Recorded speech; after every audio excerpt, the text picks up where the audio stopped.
All right, now we're gonna do a routine chest, but on this, the patient's body habitus is different. So body habitus plays a part with IR orientation. So with Rob, what we're gonna do, since he is broader from side to side, the PA chest is gonna be crosswise, and then always a lengthwise lateral for every patient. So we already did another video about history taking and changing. So he would have everything off from the waist up with a gown on open to the back, no jewelry, no piercings or anything like that. So while he waits for me to get set up, in real life he would be changing, but I'm gonna go ahead and set the control panel. On here we go from the main menu, we choose AP, then we choose thorax, PA chest, and I'm gonna set this to 110 kVp. And a stenic patient, I would do 1.2 mass. Rob's a little thicker, so I'm gonna go 1.4. We're still on large focal spot, and it's a 72-inch SID. So while he waits, I'm gonna come in here and put this to a 72-inch SID. All chests are done at 72 to decrease magnification of the heart.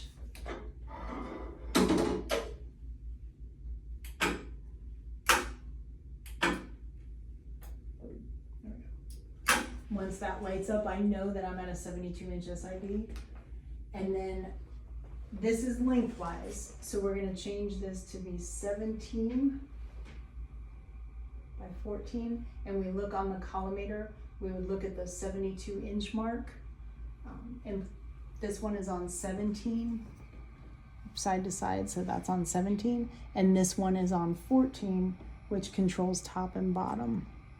So what that means is that the axis for the 17 is running across the long axis of the patient, and the 14 is going with the long axis of the patient.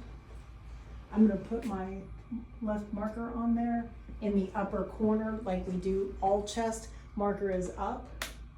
I'm aligned this way. I can see with that laser light. I'm gonna leave it on for just a minute until I get my patient in there. And I do know Rob is taller than me, so I'm probably gonna raise this up a little bit to start, just so that I have less manipulating after the fact. Make sure my marker's in the right field. All right, so I'll get my patient. Come on in, sir. And what I'm gonna have you do, he's changed, like we said. We're gonna have him face the board here. Glasses on are fine because they're not in the way of anything, and a lot of patients don't feel comfortable not having their glasses. So with this, it does not matter. So positioning is the same.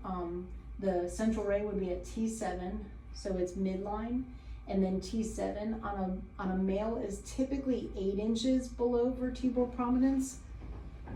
It depends on body habitus, but we can also use inferior angle of the scapula. So if I take his arm and I wiggle it a little bit, inferior angle is right here. So I'm just a smidge high. So I'm gonna bring that down just a little bit.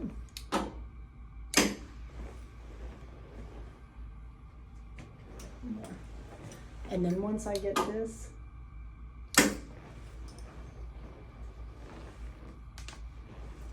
light's telling me I'm too slow. So I moved the 2, now I'm gonna move the bucket down to make sure I'm realigned with this. He's already got his hands on his hips for me, so I'm just gonna push him close to the board and have him roll his shoulders forward. So I'm midline and inferior angles of the scapula. So I should be at T7. Now, notice on this, it doesn't look like there is a lot of light above his shoulder, but he's also got thick traps. And the way he is, it's deceptive because of his body habitus, it's a little bit deceptive on there. But I know that I still am covering 17 inches across and 14 inches down. So I feel like I'm perfectly fine with that. So I'm gonna leave it right like that. Again, shielding is not something practiced very much in the state of Florida. So we focus more on collimation and technical factor selection to limit patient dose. So I'm gonna leave them like this, and I'm gonna explain. I'm gonna have you do 2 deep breaths, and on the second one, I'm gonna have you hold it, okay? Okay, so just like that is great. My technique is set, so I'm gonna have him take in a deep breath. I'm gonna breathe with him, blow it all out, and then 1 more deep breath in, and hold it, deep, good. You can breathe and relax. And while I'm back here, I'm gonna go ahead and change this technique. So I used 1.4 on his PA. So on the lateral, we would normally use 3.3. I'm gonna go 3.6. Everything else stays the same. But what I am gonna do is come in here. I'm gonna have you just step over to the side for me. We're still at 72, but what we're told is that because of his body habitus, turn this way for me, when he, keep going. So if I centered on T7, when he turns sideways, because of the beam's divergence, the potential is to cut off his costophrenic angle. So to compensate for that, when you go from a crosswise PA to a lengthwise lateral, you drop the CR and the IR 1 to 2 inches so that we don't clip costophrenic angles. So my patient can relax for a second. I'm gonna bring this down. The nice thing with the laser is you can see exactly how much you're deviating, so that's probably 1 inch. So we drop the CR 1 inch.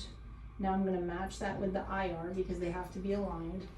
And I'm gonna change my collimation from 14 by 17 crosswise to 14 by 17 lengthwise, because every patient can fit lengthwise on the lateral, regardless of body habitus. So I'm gonna put you back with your left side against the board for me. Bring your arms up for me.